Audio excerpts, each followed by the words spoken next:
दुधात कुणीतरी मिठाचा खडा टाकावा आणि अचानकच सगळं बिघडावं, असंच काहीसं सध्या आयुष्यात सुरू आहे.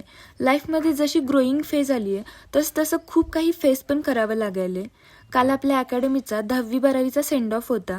त्यासाठीच दीदी आणि जिजू काही साहित्य घ्यायला गेले होते आणि येताना त्यांचा ॲक्सिडेंट झाला. सगळं काही अचानकच घडलं. काय झालं आणि कसं झालं हे कळायलाही वेळ नव्हता. पण त्यांची इच्छाशक्ती बघा, अशा कंडिशनमध्ये सुद्धा त्यांच्या डोक्यात फक्त आणि फक्त मुलांचाच विचार होता की त्यांच्यासाठी हा दिवस खूप महत्वाचा आणि स्पेशल आहे आणि त्यांचा हिरमोड नको म्हणून फंक्शन कॅन्सल न करता हॉस्पिटलमधली ट्रीटमेंट घेऊन ते थेट फंक्शनला पोहोचले. मुलांना कार्यक्रमात सहभागी होण्यासाठी पण त्यांनी प्रोत्साहन दिलं आणि जवळपास 3 ते 4 तासांचा कार्यक्रम अटेंड केला. मुलांचा उत्साहच त्यांना एक ऊर्जा देत होता आणि कदाचित त्यांच्या ब्लेसिंग्समुळेच ते सुखरूपही आहेत.